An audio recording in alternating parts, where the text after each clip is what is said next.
How can you play a role to affect human trafficking? That's the topic we're going to address today on Flourish-Meant. I'm your host, Tina Yeager. And today I have as my guest the founder and owner of Teshuah Tea Company.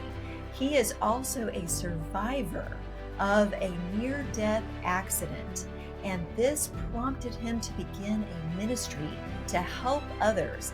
He was a member of Samaritan Ministries, and that ministry actually modeled this helping one another way of doing things. And he followed that when he founded this company. And his name is Brad Hopp. Welcome, Brad. I'm so honored to have you on Flourish-Meant today. Thank you so much. I appreciate you having me on. Let's talk about the problem of human trafficking and get some details as to why people should consider this part of their ministry as Christians, something that it should be important to us, should tug at all of our hearts. Can you talk about some of the statistics and some of the actual things that are happening in Asia and throughout the world? So the numbers that I've seen are approximately, and nobody has hard and fast numbers on this.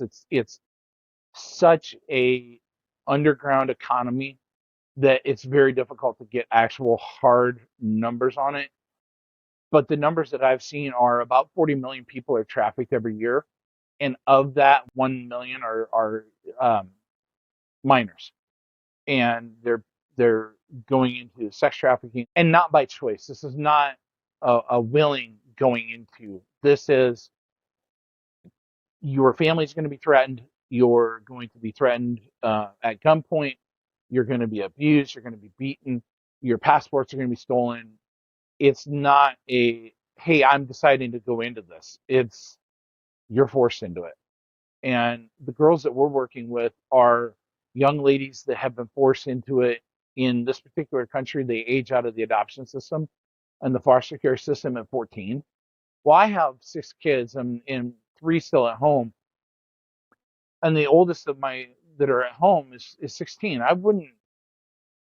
She's close to being able to be out on her own eventually, but I wouldn't expect a 14-year-old to be out on her own trying to find food, find shelter, find clothing, pay for all this stuff.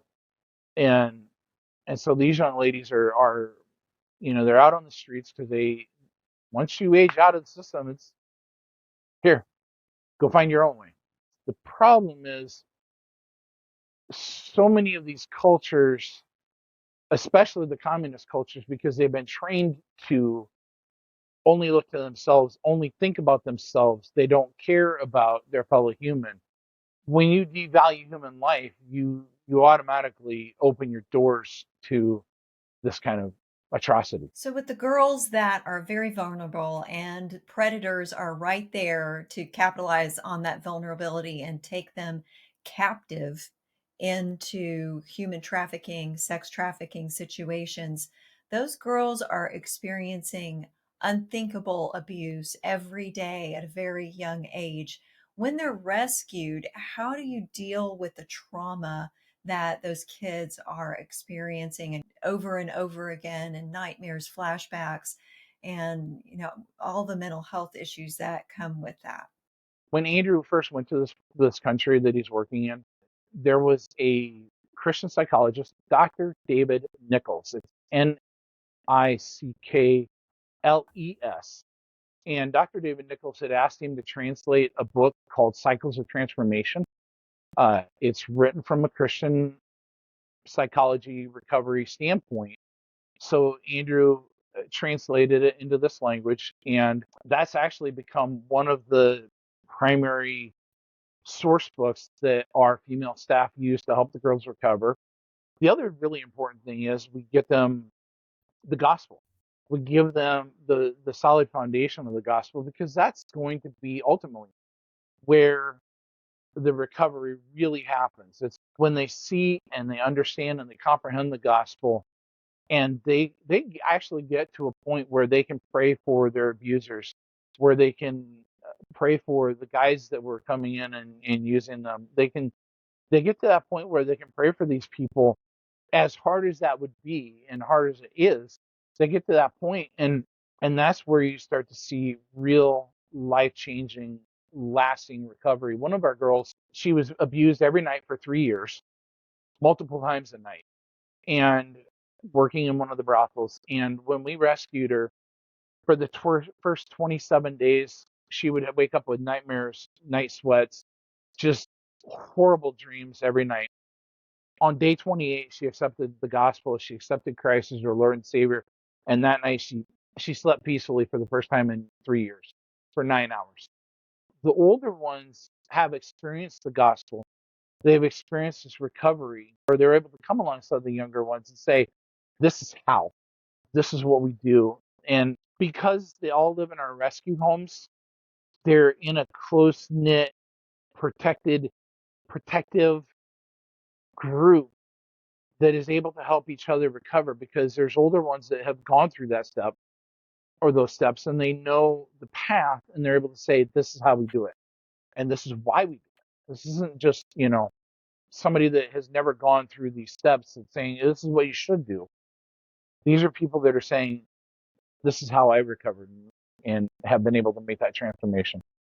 And can you talk a little bit about how the program actually fortifies them against remaining or becoming again vulnerable later on, with training, with education, and with resources that they can carry with them?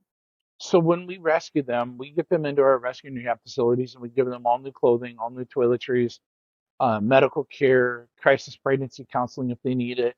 We get them into school. We teach them to read and write.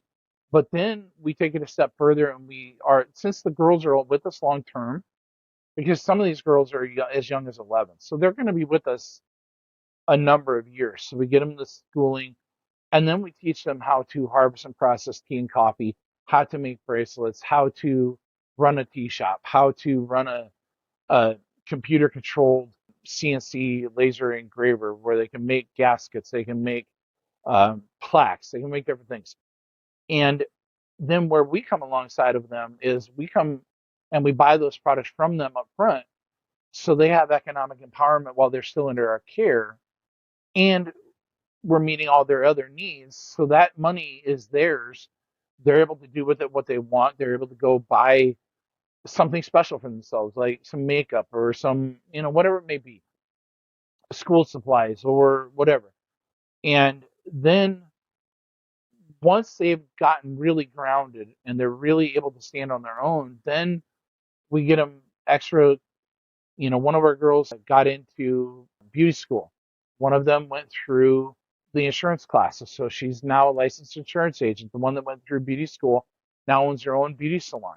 So, and she opened that beauty salon with the idea of replicating what we're doing and being able to give the younger girls a place to work and a safe place for them to be able to come in and learn how to cut hair and be able to do all these different things, so she can mentor them more so on the path to recovery, in another safe environment. So, unlike some other industries that we could be supporting with our money that actually support human trafficking and slavery, how can we instead be part of the solution to this problem and be actively involved? People out there listening and watching may say, well, what can I do?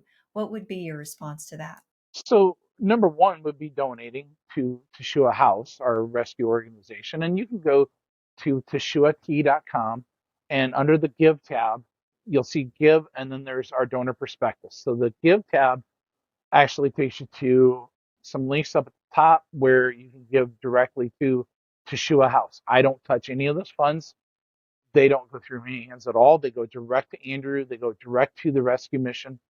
And then there's down a little further down the page is where if somebody wants to give towards our coffee roastery, those kind of things, then they can give towards our donor prospectus or our capital campaign, and that will allow us to expand here and be able to bring more products to more people in the United States. And then, as I said, just buying the coffee and the tea.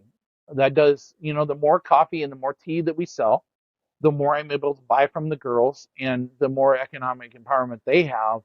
But then it also allows us to expand in our donor prospectus. If you read through it, it talks about how Um, the numbers that I ran show just selling 45,000 pounds of coffee a year. That sounds like a lot, but I know two roasteries in Sioux City here that sell 150 to 250,000 a year, 1,000 pounds of coffee a year. And then another pastor friend of mine manages one down in Little Rock, and they sell over 1,000,000 pounds a year. So 45,000 pounds is really small potatoes for a roastery. Being able to sell that amount of coffee and a similar dollar amount of tea a year would help us rescue an extra 142 girls a year and care for them on a long-term basis. And our goal is to be able to, yes, we want people to donate to the rescue house. That's always going to be important. That helps us expand more. But creating this economic model the way we've created it helps us go into India, Bangladesh, Burundi, Kenya, Sierra Leone, other countries like this, and be able to work with other missionaries in other parts of the world where, we can take more funds into them and help them start these kind of setups. And we can give them the training because we've done it. We know what works. We have a mode of operation that actually has been successful. So, how can people stay connected with you, with Teshuah House, and become part of the solution? So that's teshuahtea.com. It's TESHUAHTEA.com or deliverancetea.com. And how can people connect with Samaritan Ministries?